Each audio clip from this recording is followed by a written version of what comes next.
परिचय। आज छुट्टी का दिन है और हम शाम को खरीदारी करने बाजार जाएंगे। टीना, कृपया मुझे एक गिलास ठंडा पानी दो। हाँ, अभी लाई पिताजी। पिताजी, आपके लिए पानी। धन्यवाद टीना। पिताजी, मैं आपसे कुछ पूछना चाहती हूँ। हाँ हाँ, पूछो। रेफ्रिजरेटर कैसे कार्य करता है? रेफ्रिजरेटर के अंदर कूलिंग कैसे होती है? बहुत अच्छा प्रश्न पूछा है टीना। क्या तुम्हें नहीं पता कि रेफ्रिजरेटर ऊष्मागतिकी के सिद्धांत पर कार्य करता है? ऊष्मागतिकी वह क्या होता है पिताजी? ऊष्मागतिकी ऊष्मा के विनिमय का अध्ययन है और हमारा रेफ्रिजरेटर इस सिद्धांत पर कार्य करता है, अर्थात यह अंदर से बाहर की ओर ऊष्मा को पंप करता है। ठीक है पिताजी, मुझे मेरा उत्तर मिल गया और मैं ऊष्मागतिकी के बारे में और अधिक जानना चाहती हूँ। आज आइए ऊष्मागतिकी के बारे में और अधिक अध्ययन करें। उद्देश्य। इस पाठ के अंत में आप निम्न करने में सक्षम हो जाएंगे: ऊष्मागतिकी को परिभाषित करना, तापीय समयावस्था को जानना, ऊष्मागतिकी के नियमों को परिभाषित करना, ऊष्मा आंतरिक ऊर्जा और कार्य को परिभाषित करना, विशिष्ट ऊष्माधारिता की गणना करना, ऊष्मागतिकी अवस्था चरों और अवस्था के समीकरण का विश्लेषण करना, ऊष्मागतिक प्रक्रमों को समझना, ऊष्मा इंजन, रेफ्रिजरेटर और हीट पंप का विश्लेषण करना, उत्क्रमणीय और अनुत्क्रमणीय प्रक्रमों को परिभाषित करना, कनार्ट इंजन को समझना। परिभाषा। ऊष्मागतिकी भौतिकी की वह शाखा है जिसमें ऊष्मा और तापमान और ऊष्मा एवं ऊर्जा के अन्य रूपों के अंतः रूपांतरण की अवधारणाओं का अध्ययन किया जाता है। ऊष्मागतिकी एक स्थूलदर्शीय विज्ञान है। यह स्थूल निकायों का वर्णन करती है और द्रव्य की आणविक संरचना की व्याख्या नहीं करती है। Refrigerator, room heater, sweating water bottle, windshield misting दैनिक जीवन में ऊष्मागतिकी के कुछ सामान्य उदाहरण हैं। तापीय समयावस्था। तापीय समयावस्था किसी निकाय की वह अवस्था होती है जिसमें स्थूलदर्शी चर जो निकाय को विशेषता प्रदान करते हैं समय के साथ नहीं बदलते। आइए एक उदाहरण लें। सर्दी के मौसम में जब आप अपने घर का दरवाजा खोलते हैं तो ऊष्मा बाहर के तापमान को संतुलित करने के लिए बाहर निकलती है। कुछ समय बाद आप महसूस करते हैं कि घर के अंदर और बाहर का तापमान एक समान है। यह तापीय समयावस्था के कारण होता है। तापीय समयावस्था वातावरण और दीवार की प्रकृति पर निर्भर करती है जो निकाय को वातावरण से अलग करती है। ऊष्मागतिकी का शून्यवां नियम। ऊष्मागतिकी के शून्यवें नियम के अनुसार यदि दो निकाय ए और बी एक तीसरे निकाय सी के साथ अलग अलग समयावस्था में हैं तो निकाय ए और बी एक दूसरे के साथ समयावस्था में होते हैं। वह भौतिक राशि जो यह निर्धारित करती है कि कोई निकाय एक दूसरे निकाय के साथ समयावस्था में है या नहीं, तापमान कहलाती है। अब शून्यवें नियम को इस प्रकार व्यक्त किया जा सकता है: तापमान एक ऐसी अदिश राशि है जो सभी ऊष्मागतिक निकायों का एक गुण है। इस प्रकार तापमान की समता तापीय समयावस्था के लिए आवश्यक व अनिवार्य शर्त है। आंतरिक ऊर्जा, ऊष्मा और कार्य। आंतरिक ऊर्जा, ऊर्जा की वह मात्रा जो किसी पिंड में इसके अणुओं और उनकी अन्योन्य क्रिया से उत्पन्न अनियमित गति के कारण होती है, आंतरिक ऊर्जा कहलाती है। ऊष्मा वह ऊर्जा जो एक पिंड से दूसरे पिंड में उनके तापांतरों के कारण प्रवाहित होती है, ऊष्मीय ऊर्जा कहलाती है। कार्य, निकाय पर बाह्य सामान्यीकृत यांत्रिकीय सीमाओं में परिवर्तनों द्वारा एक निकाय से दूसरे निकाय में स्थानांतरित ऊर्जा को कार्य के रूप में जाना जाता है। आइए एक उदाहरण लें। एक पात्र में एक गैस रखी जाती है। गैस के ऊपर एक पिस्टन लगा दिया जाता है। जब अणुओं में प्रसार होता है तो यह बहुत अधिक आयतन घेर लेती है। यह विस्थापन किया गया कार्य है। ऊष्मागतिकी का प्रथम नियम। किसी निकाय की आंतरिक ऊर्जा U ऊर्जा स्थानांतरण के दो तरीकों द्वारा बदल सकती है, ऊष्मा और कार्य। ऊष्मागतिकी के प्रथम नियम के अनुसार निकाय को दी जाने वाली ऊर्जा डेल्टा Q का कुछ भाग निकाय की आंतरिक ऊर्जा डेल्टा U को बढ़ाने और शेष वातावरण पर कार्य डेल्टा W करने में व्यय होती है। डेल्टा Q बराबर delta U plus delta W, जहां डेल्टा Q बराबर वातावरण द्वारा निकाय को दी जाने वाली ऊष्मा, डेल्टा W बराबर वातावरण पर निकाय द्वारा किया गया कार्य, डेल्टा U बराबर निकाय की आंतरिक ऊर्जा में परिवर्तन। यदि निकाय को दी जाने वाली ऊष्मा वातावरण पर कार्य करने में निकाय द्वारा पूर्ण रूप से प्रयुक्त हो जाए तो डेल्टा U बराबर 0। इससे प्राप्त होता है डेल्टा Q बराबर डेल्टा W। विशिष्ट ऊष्माधारिता। किसी पदार्थ की विशिष्ट ऊष्मा ऊष्मा की वह मात्रा है जो पदार्थ के एकांक द्रव्यमान का तापमान 1 केल्विन या 1 डिग्री सेल्सियस बढ़ाने के लिए आवश्यक हो। m द्रव्यमान के एक ठोस का तापमान डेल्टा T तक बढ़ाने के लिए डेल्टा Q ऊष्मा की आवश्यकता है, जिसे इस प्रकार व्यक्त किया जाता है। डेल्टा Q बराबर mc डेल्टा T। मोलर विशिष्ट ऊष्मा C बराबर 1/n गुणा dQ बटे dt। लगभग दी गई मात्रा तक प्रत्येक धातु के तापमान को बढ़ाने के लिए प्रति अणु 25 joule mole inverse Celsius inverse की जरूरत होती है। तापमान के साथ ठोसों की विशिष्ट ऊष्मा का परिवर्तन 0 डिग्री से 100 डिग्री सेल्सियस तक तापमान के फलन के रूप में जल की विशिष्ट ऊष्मा को आलेखित किया गया है। उदाहरण। आइए एक उदाहरण लें। एक ब्रेड से प्राप्त ऊर्जा द्वारा 60 किलोग्राम भार वाला एक व्यक्ति कितने मीटर तक चढ़ सकता है यदि वह 1 लाख कैलोरी ऊष्मा उत्पन्न करती है। मान लें कि मानव शरीर 28% की कार्य क्षमता से कार्य करता है। G का औसत मान 9.8 मीटर प्रति सेकंड वर्ग लें। आइए हल देखें। यहां द्रव्यमान और कार्य क्षमता दी गई है जो क्रमशः 60 किलोग्राम और 28% है। मान लीजिए कि अभिशिष्ट ऊंचाई h है। अब हम जानते हैं कि किया गया कार्य स्थितिज ऊर्जा के बराबर होता है, अतः इसे सरल करने पर हम प्राप्त करते हैं 60 गुणा 9.8 गुणा h जूल। इसकी गणना करने पर हमें प्राप्त होता है 586 h प्रति 4.2 जूल। प्रक्रम से संबद्ध ऊष्मा बराबर 1 लाख कैलोरी।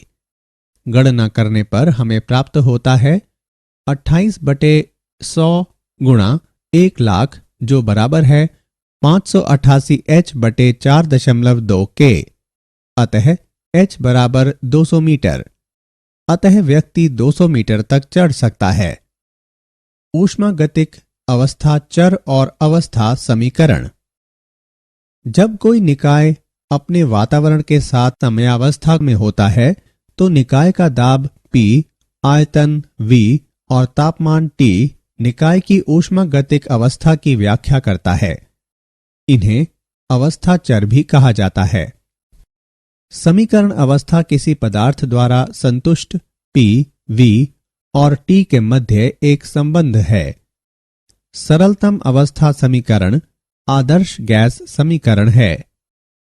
जब हम एक विशिष्ट तापमान के लिए दाब और आयतन के मध्य एक ग्राफ खींचते हैं तो प्राप्त वक्र समतापी कहलाता है।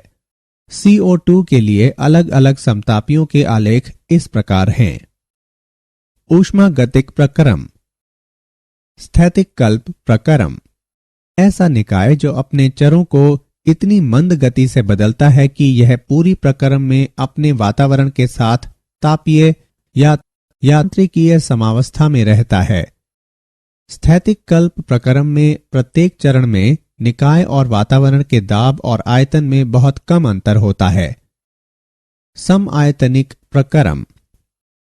समआयतनिक प्रक्रम में आयतन नियत रहता है। गैस पर या गैस द्वारा कोई कार्य नहीं किया जाता है।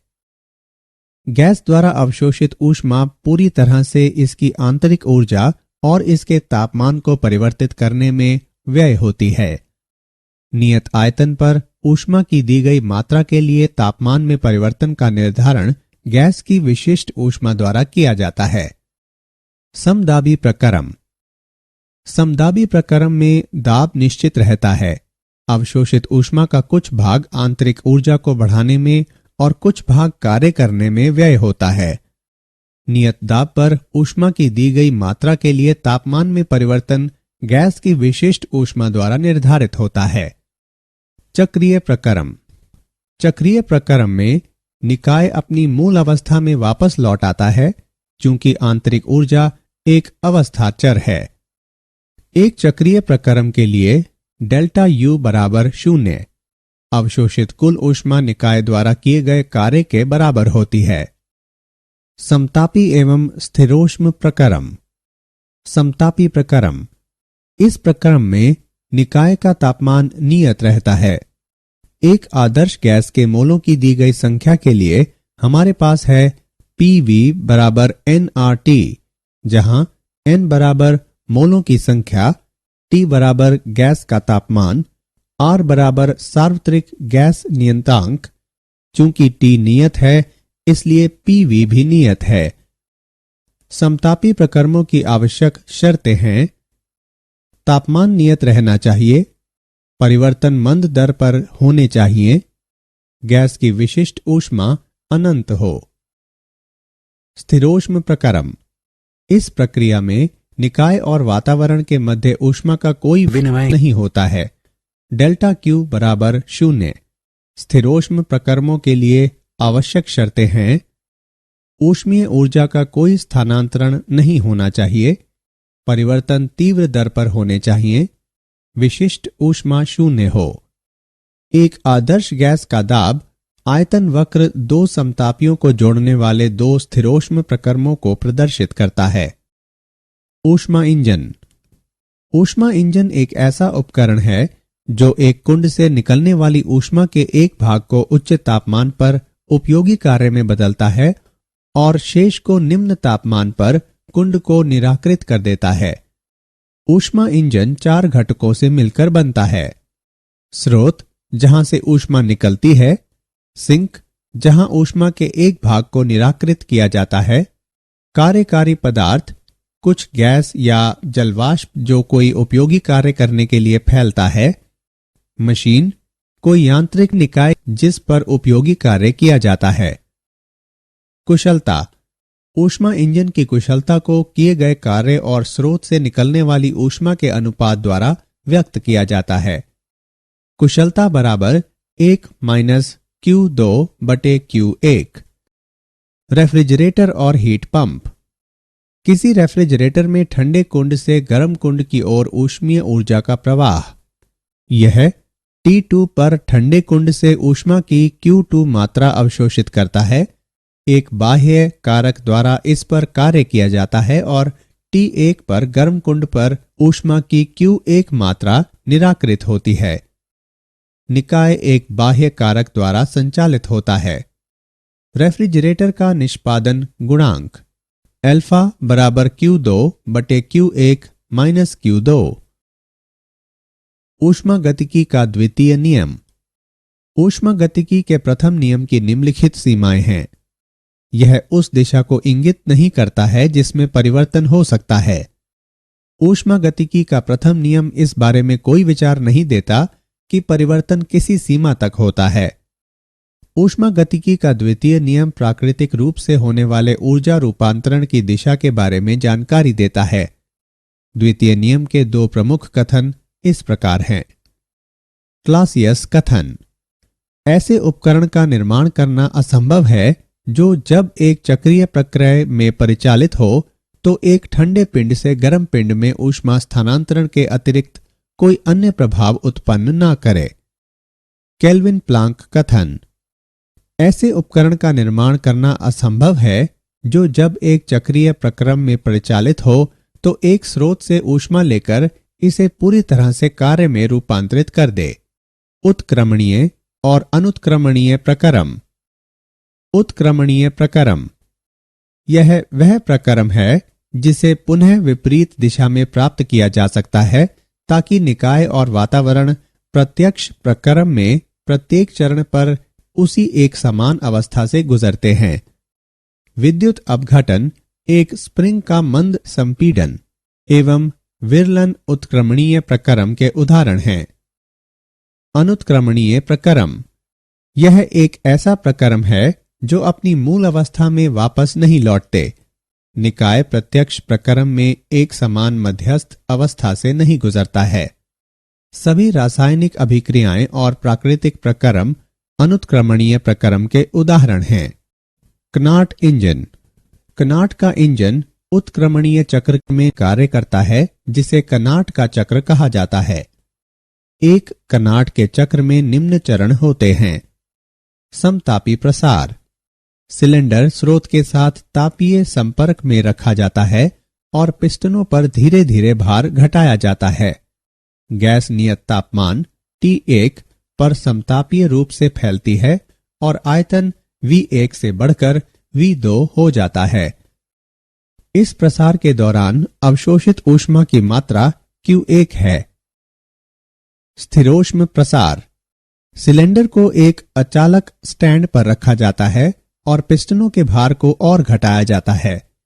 स्थिरोष्म प्रसार तब तक होता है जब तक कि तापमान गिरकर सिंक के T2 तक नहीं पहुंच जाता।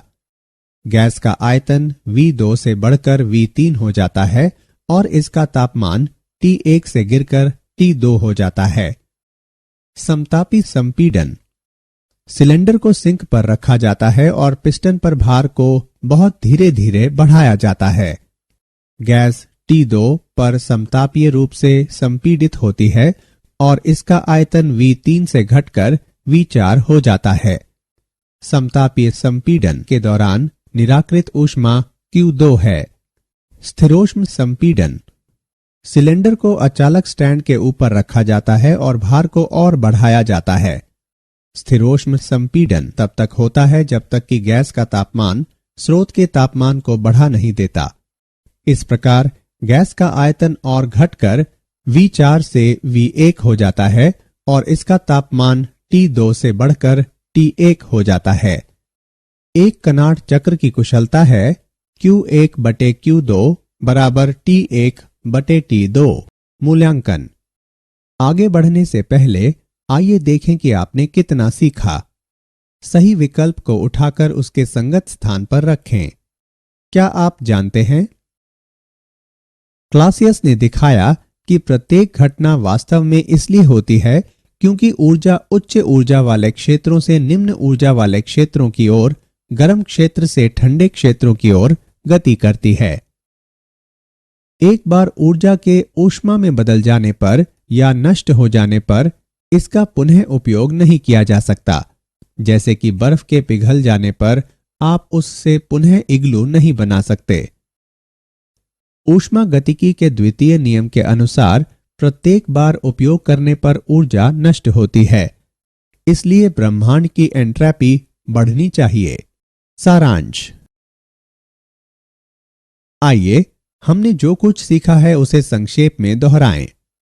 ऊष्मा गतिकी भौतिकी की वह शाखा है जो ऊष्मा और तापमान और ऊष्मा के अंतः रूपांतरण और ऊर्जा के अन्य रूपों की अवधारणाओं पर चर्चा करती है। तापीय समयावस्था किसी निकाय की वह अवस्था है जिसमें स्थूलदर्शी चर जो निकाय को विशेषता प्रदान करते हैं समय के साथ नहीं बदलते हैं। यदि दो निकाय A और B एक तीसरे निकाय C के साथ अलग अलग समयावस्था में हैं, तो निकाय A और B एक दूसरे के साथ समयावस्था में होते हैं।